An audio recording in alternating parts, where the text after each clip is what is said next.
El fantasma de la monja.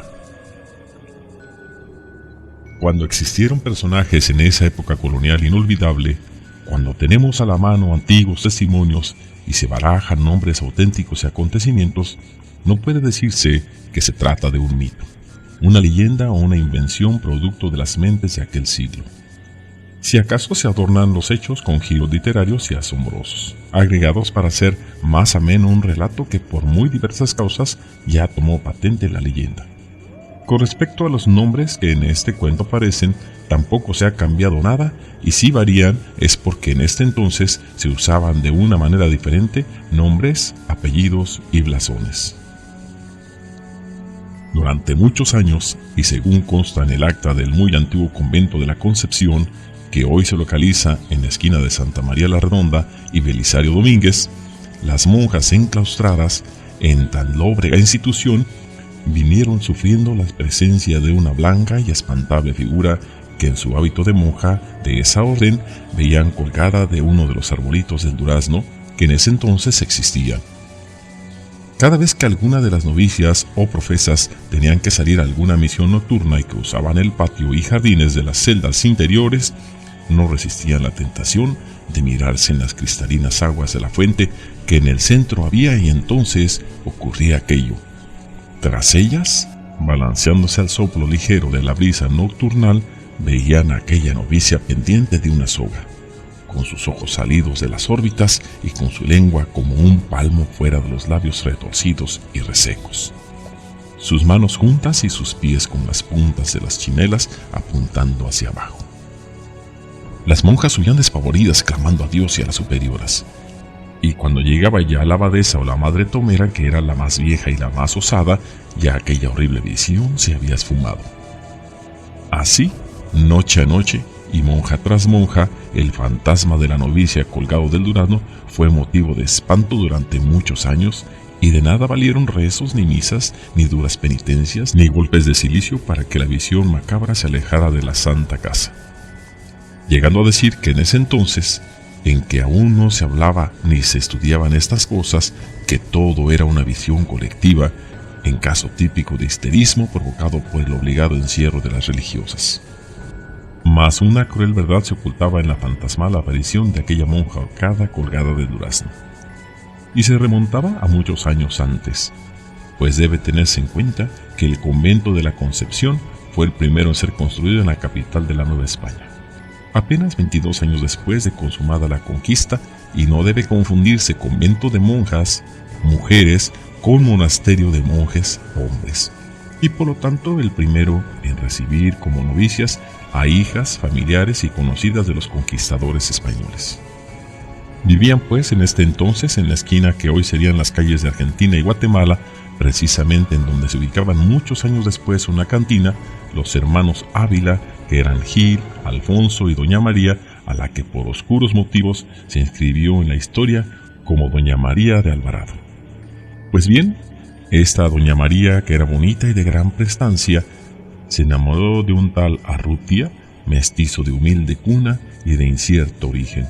quien, viendo el profundo enamoramiento que había provocado en doña María, trató de convertirla en su esposa para así ganar mujer, fortuna y linaje. A tales amoríos se opusieron los hermanos Ávila, sobre todo el llamado Alonso de Ávila, quien, llamando una tarde al irrespetuoso y altanero mestizo, le prohibió que estuviese en amoríos con su hermana. «Nada podéis hacer si ella me ama», cínicamente contestó el tal Arrutia, «pues el corazón de vuestra hermana a tiempo es mío. Podéis oponeros cuanto queráis, que nada lograréis». Molesto, don Alonso de Ávila se fue a su casa de la esquina antes dicha, y que siglos después se llamaría de Relojes y Escalerillas. Habló con su hermano Gil, a quien le contó lo sucedido. Gil pensó en matar en un duelo al bellaco que se enfrentaría a ellos, pero don Alonso, pensando mejor las cosas, dijo que el tal sujeto era un mestizo despreciable que no podría medirse a la espada contra ninguno de los dos, y que mejor sería que le dieran un escarmiento. Pensando mejor las cosas, decidieron reunir un buen monto de dinero y se lo ofrecieron al mestizo para que se largara para siempre de la capital de la Nueva España, pues con los dineros ofrecidos podría instalarse en otro sitio y poner un negocio lucrativo. Cuéntase que el mestizo aceptó y, sin decir adiós a la mujer que había llegado a amarlo tan intensamente, se fue a Veracruz y de ahí a otros lugares, dejando transcurrir los meses y 2 años. Tiempo durante el cual la desdichada doña María Alvarado sufría, padecía, lloraba y gemía como una sombra por la casa solariega de los hermanos Ávila. Sus hermanos, según dice la historia, finalmente, viendo tanto sufrir y llorar a la querida hermana, Gil y Alonso decidieron convencer a doña María para que entrara de novicia a un convento. Escogieron al de la Concepción y, tras de reunir otra fuerte suma como dote, la fueron a enclausar diciéndole que el mestizo, motivo de su amor y sus cuitas, jamás regresaría a su lado, pues sabía de buena fuente que había muerto. Sin mucha voluntad, doña María entró como novicia al citado convento, en donde comenzó a llevar la triste vida claustral, aunque sin dejar de llorar su pena de amor,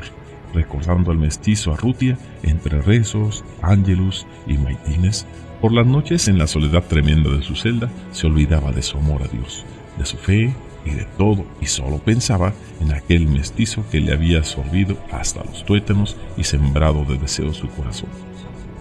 Al fin, una noche, no pudiendo resistir más esa pasión que era mucho más fuerte que su fe, que opacaba del todo a su religión, decidió matarse ante el silencio del amado, de cuyo regreso llegó a saber, pues, que el mestizo había vuelto a pedir más dinero a los hermanos Ávila. Cogió un cordón y lo trenzó con otro para hacerlo más fuerte, a pesar de que su cuerpo, a causa de la pasión y los ayunos, se había hecho frágil y pálido. Se hincó ante el crucificado, a quien pidió perdón por no poder llegar a desposarse, y se fue a la huerta del convento y a la fuente. Ató la cuerda a una de las ramas del durazno y volvió a rezar pidiendo perdón a Dios por lo que iba a hacer y al amado mestizo por abandonarlo en ese mundo. Se lanzó hacia abajo. Sus pies golpearon el brocal de la fuente y ahí quedó basculando, balanceándose como un péndulo blanco,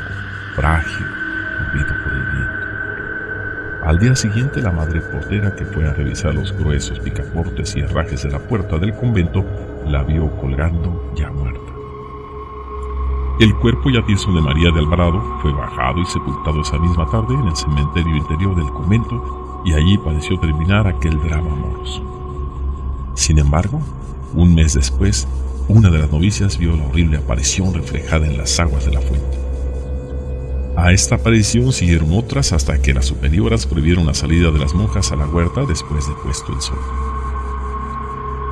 Tal parecía que un terrible signo, el más trágico, perseguía a esta familia. Vástagos los tres de doña Leonor Alvarado y don Gil González Benavides, pues ahorcar a doña María de Alvarado en la forma que antes queda dicha, sus dos hermanos Gil y Alonso de Ávila se vieron envueltos en aquella conspiración o azonada encabezada por don Martín Cortés, hijo del conquistador Hernán Cortés. Y descubierta esta conjura, fueron encarcelados los hermanos Ávila, juzgados sumariamente y sentenciados a la muerte. El 16 de julio de 1566, montados en cabalgaduras vergonzantes, humillados y vilipendiados, los dos hermanos Ávila, Gil y Alonso, fueron conducidos al patíbulo en donde fueron degollados.